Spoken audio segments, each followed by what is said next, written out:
Bravo, welcome to the 87th annual mid-class sonnet recitation. Again, we've got the entire mid-class here. Raise your hand if you had to memorize and perform a sonnet over the course of the last week. Right?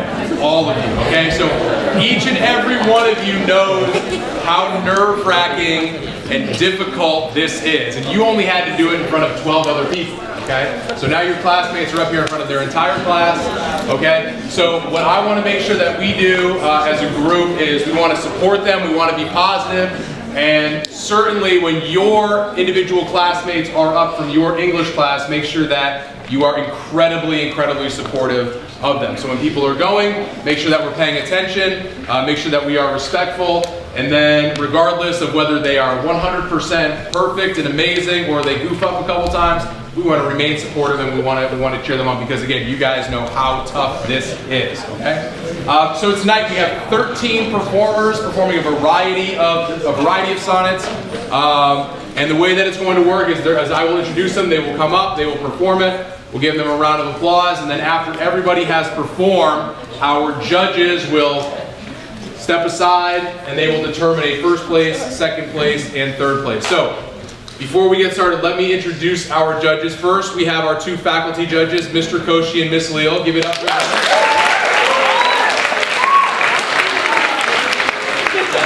And then we have two student judges, all right? Miss Juliet herself, Camilla Papadopoulou. And last year's mid-class sonnet winner, Emma Vermillion.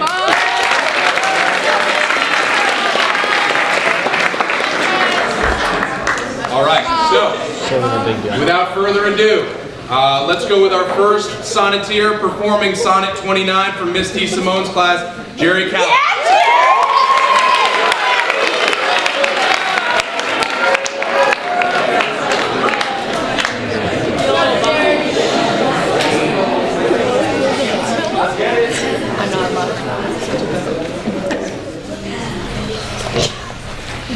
When in disgrace with fortune and men's eyes, I all alone viewing my outcast state, and troubled up heaven with bootless cries, and look upon myself, and curse my fate, wishing me like to one more rich in hope, featured like him with friends possessed, desiring this man's art and that man's scope, with what I most enjoy contented the least, yet in these thoughts, myself almost despising. Haply I think on thee, and then my state, like the lark at break of day arising from sullen earth, sings hymns at heaven's gate. For thy sweet love remembered such wealth brings, that then I scorn to change my state with kings.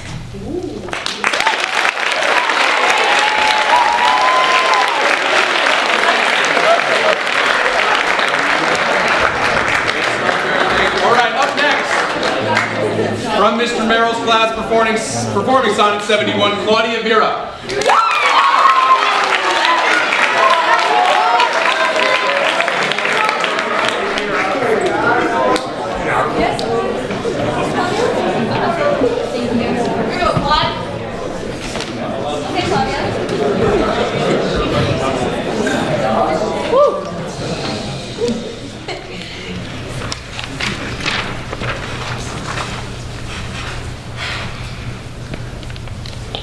No longer mourn for me when I am dead.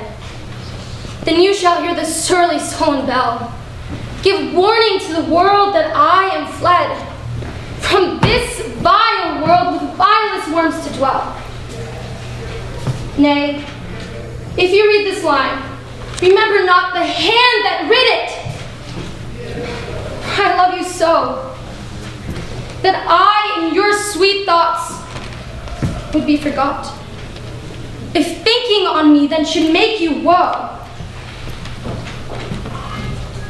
oh, if I say you look upon this verse when I perhaps compounded am of clay, do not so much as my poor name rehearse, who let your love even with my life decay.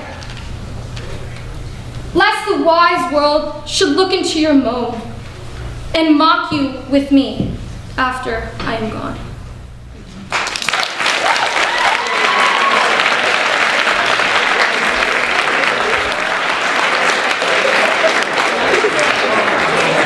All right, they gotta work through it. Okay, up next, second representative.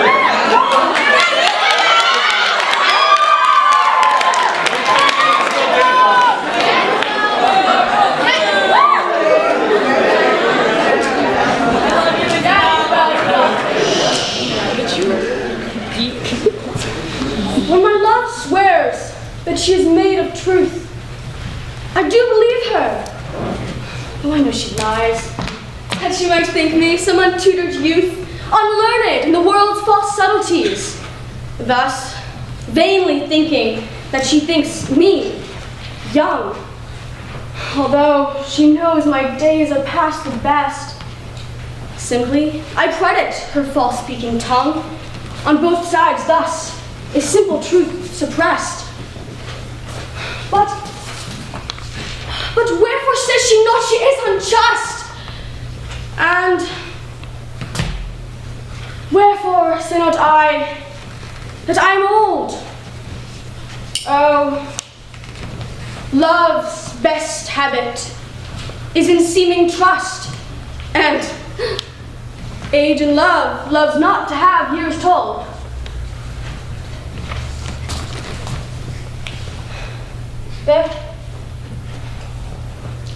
Therefore, I lie with her, and she with me.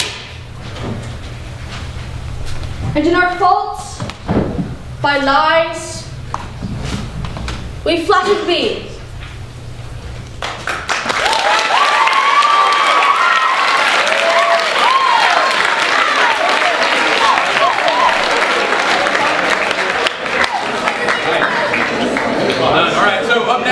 Representing Mr. Palmer's class, performing Sonnet 17 is Clyde.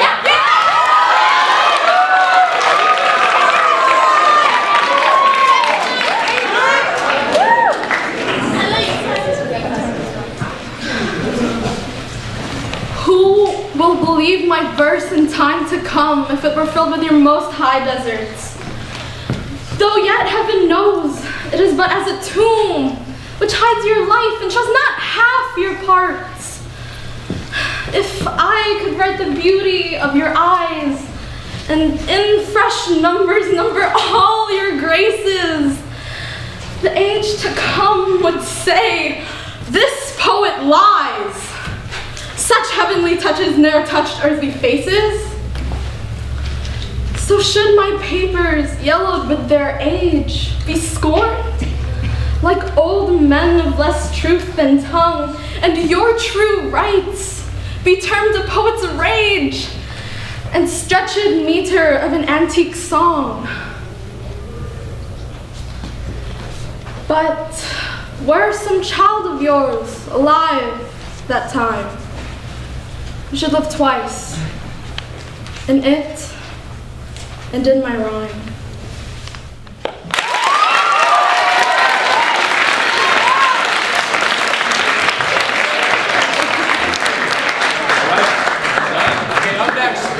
Representing Ms. Sarnayoki's class, performing Sonnet 18 is Julia Lako.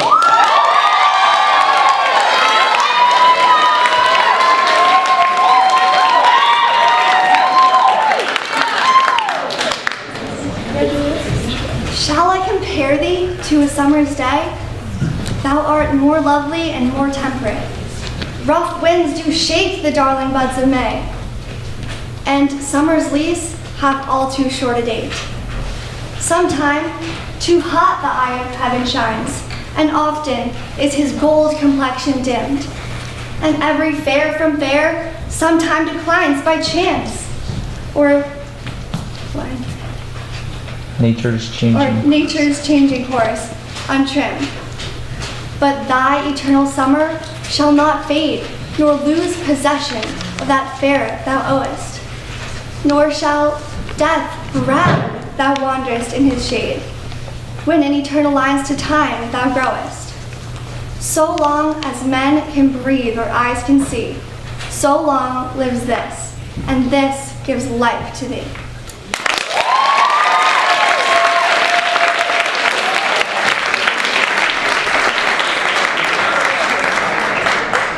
Right, up next, representing Mr. Shotwell's class, performing Sonnet 130 is Sarnai Rayner.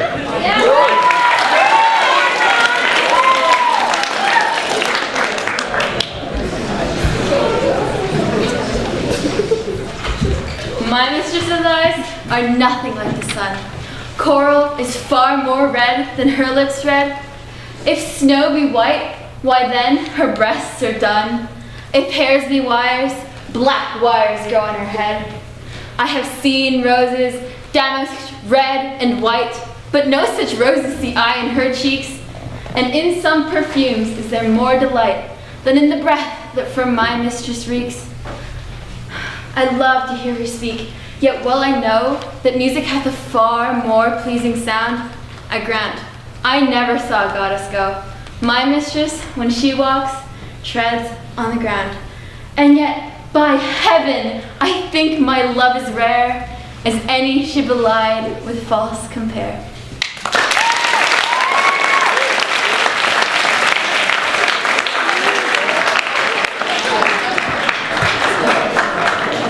All right, up next, representing the best English class, my English class, performing Sonnet 146 is Vivian Liu.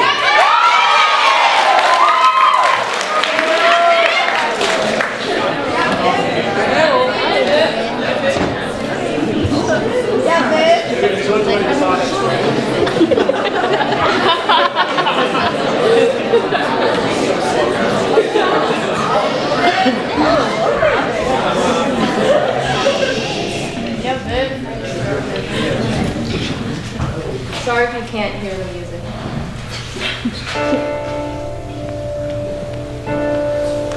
Poor soul, the center of my sinful earth. Why feast these rebel powers that thee array? Why dost thou pine within and suffer dearth, painting thy outward walls so costly gay? Why so large cost, having so short a lease? Dost thou upon thy fading mansion spend? Shall worms, inheritors of this excess, live up, eat up thy charge? Is this thy body's end? Then, soul, live thou upon thy servant's loss, and let that pine to aggravate thy store. By terms divine in selling hours of dross, within be fed, without be no more. So shall thou feed on death that feeds on men. And death, once dead, there's no more dying then.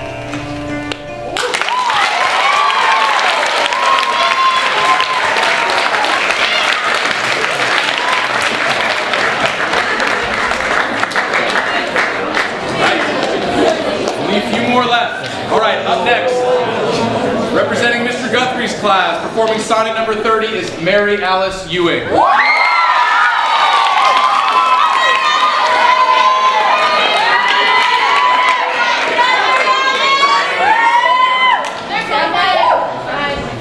Sonnet 30 by William Shakespeare. When to the sessions of sweet silent thought I summon up remembrance of things past, I sigh the lack of many a thing I sought, and with old woes new wail my dear time's waste. Then can I drown an eye, unused to flow, where precious friends hid in death's dateless night, and weep afresh love's long since cancelled woe, and moan the expense of many a vanished sight.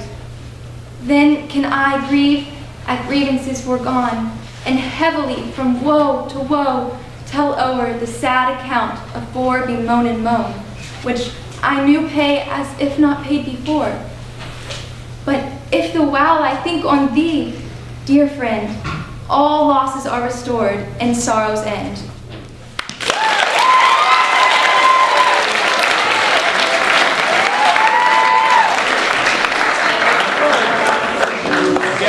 Up next, representing Miss Foster's class, performing Sonnet 78, is Travis Wang.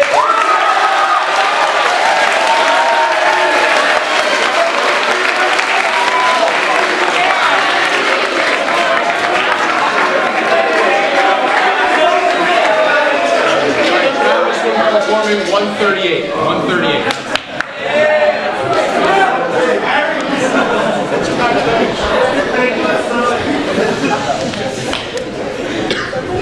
When my love swears that she is made of truth, I do believe her, though I know she lies. That she might think me some untutored youth, unlearned in the world's false subtleties. Thus vainly thinking she thinks me young, although she knows my days are past the best.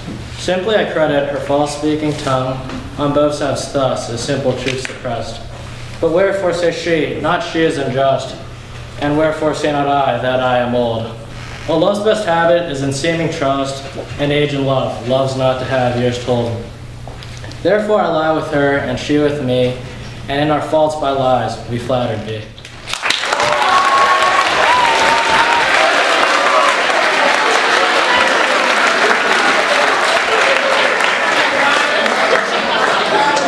All right, Mr. Guthrie's second class, performing Sonnet 142, is Katie Daly.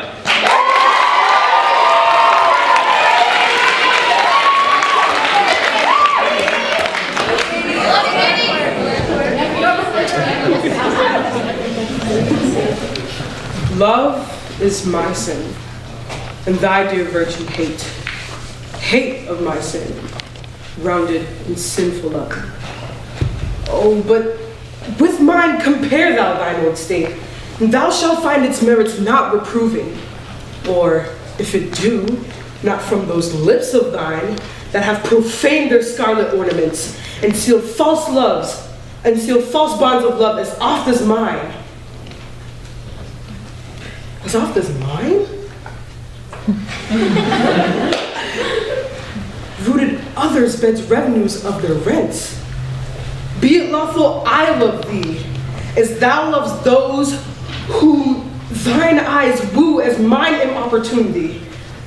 Root pity in thy heart, that when it grows, thy pity may deserve to pity be. If thou dost seek to have what thou dost hide, by self-example mayest thou be denied.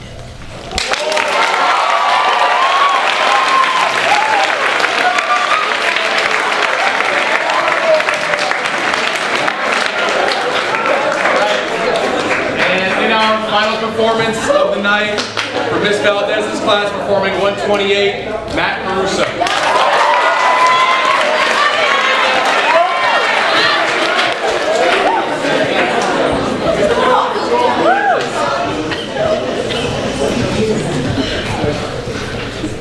How oft when thou my music playest, upon that blessed wood, whose motion sounds with thy sweet fingers, when thou gently swayest the wiry concord that mine ears confound, do I envy those jacks that nimble leap to kiss the tender inward of thy hand?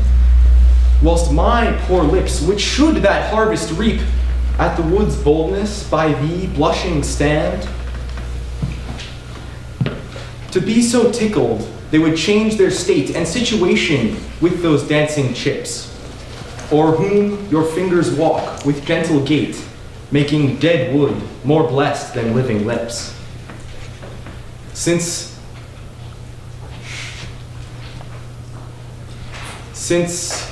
these saucy jacks so happy are in this, to give them thy fingers, me thy lips to kiss.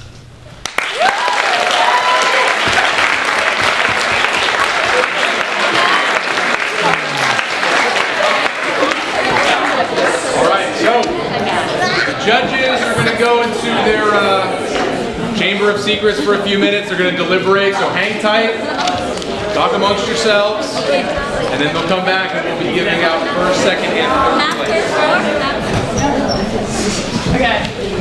We just want to say you guys did a great job.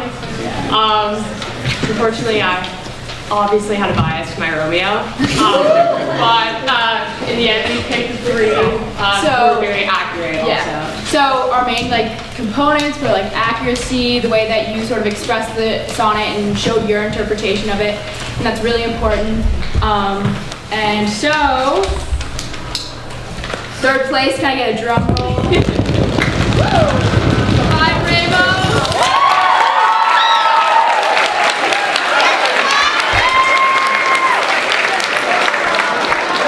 Alright, 2nd place.